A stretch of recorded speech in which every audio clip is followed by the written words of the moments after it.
Welcome. Today we're going to be discussing the technique gifted destruction and some of the more important principles, theories, concepts, rules, and strategies of this technique. So let's talk through the general strategy in the outset.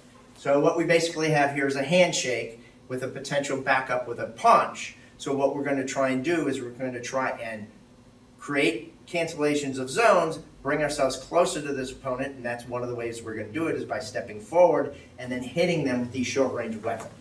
Okay, so that's the general idea, the general strategy of the technique. So now that we've done that, let's talk through some of the concepts that are important here. So we're starting out with this handshake. This brings in the concept of dead. So in this case, there's two ways to think about dead. One is the fact that both hands are grabbing each other, therefore these are kind of out of the fray, and we call them dead because of lack of availability. So the next way to think about it is through motion. If you notice, we're both just standing here. Therefore, we have what is called dead mass. In other words, mass that isn't moving. So why are we bringing this up? Because this is important when it comes into how we're going to implement our strategy here. So what we're going to do is we're going to take advantage of their dead mass by helping to propel us forward. Remember, the strategy was to try and cancel zones and get close to them, right? So what we're going to be doing is we're going to be stepping forward to close that range, but what's a better way to do that? Well, by using their dead mass. So what we're going to do is we're going to pull and allow that pull to use their mass against them by helping us to go forward faster, okay? So now, the pull. The pull brings in a whole other host of things, and in this case, let's start out with the three major symbols of Kenpo. We have three major symbols, one being the minus, or this horizontal bar, which can then be turned to a vertical orientation. When you combine the vertical and the horizontal, that gets us our second symbol, and that is that plus. Then we have the third symbol is where we take that plus, we turn it on its side, and it gives us the X. So why are we going through the symbol stuff? Because this helps us understand this pull and how we want to do it. In order to create more of a control of their dimensions, the best way to do this is on diagonals, not on that horizontal or side this way, because that brings in a whole host of other issues. So the best way to do this is using that X, which means it's pulling towards and down us at that diagonal. Now the final thing that we would talk about here is controlling those zones. We brought in this controlling the zones, but this pull isn't by itself the best way to do it, because we still have this elbow here, and this elbow here could be used against us because we move through manipulation of our joints. Everything we're doing is through joint manipulation.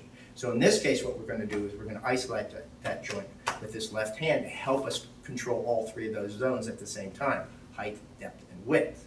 Okay? So if you think about this, very complex piece of mechanics that are going on here, because all we're trying to do is pull ourselves forward, but what we're also trying to do is control against that weapon at the same time through both the change of depth and controlling of those zones. Okay? So now that we have that out of the way, let's talk about us going forward. So if you look at it, what I'm doing is I'm trying to pull myself forward and pull them to me at the same time. So that brings in a variable that we have to consider here is the gauging of the distance between me and them. Okay, how far am I pulling them forward and how far am I pulling myself forward? Okay, so that means this left foot could do anything from just standing here to a little bit of a step to a larger step in order to get close to them, depending upon their weight and my weight and whether I'm moving them or not moving them at all. It could be very big and I just have to pull myself and I don't pull them at all. Or they could be shorter than me and I'm pulling and they're moving a big distance. So that dictates how I'm going to be using this gauging with this left foot. Okay? So now that we've talked through that, let's talk about the end of this technique. So what we're going to be doing is we're going to be stepping forward, hitting them with this knee and this elbow. So this brings in the concept of range. Okay? We have long range, middle range, and short range. So in this case, what we're going to be doing is we're going to be going from a relatively long range to a short range. So with all our ranges, we have the concept of alignment. Alignment makes backup mass possible. In this case, that's what we're using, is this backup mass going forward with both the knee and the elbow. But notice we have a knee and an elbow, not a foot and a hand. So that brings in a new concept, which is compact unit. So what is a compact unit? So not only do we have to have that alignment, we also have proper formation. So in this case, what we want to do is we want to bend the joints of both our elbow and our knee so that they're compressed, so that we have a compact unit that makes the weapons harder so that they're delivered in a more efficient manner. So the way that works is you want to make sure your toes are pointed and the knee is bent. And what you want to do here is you want to make sure that your fist stays on the outside of your center line and then goes forward with a nice compression here. Okay, so now that brings in all that range stuff. There's one more concept we want to talk about here. In this case, rule number 1. If you notice in our videos, what we do is we talk about establishing that base very quickly. It's called rule number 1. But notice what's happening here. We're doing it at the end of the technique. Yes, we're doing this slight step here with the left foot, but that's only for gauging purposes. It's really not establishing our base. Our base isn't established until the end.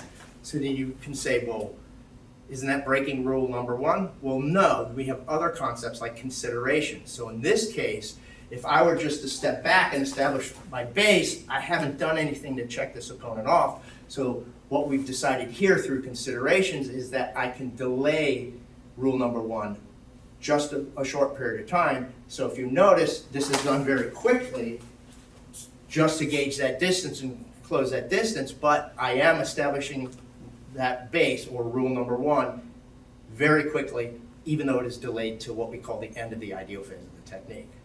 So now that we've talked through this entire concept, rules, principles, theories, let's execute it just so that you can see it being done. Up. Hope this video helps you understand the American Kenpo system just a little bit better. Thank you very much.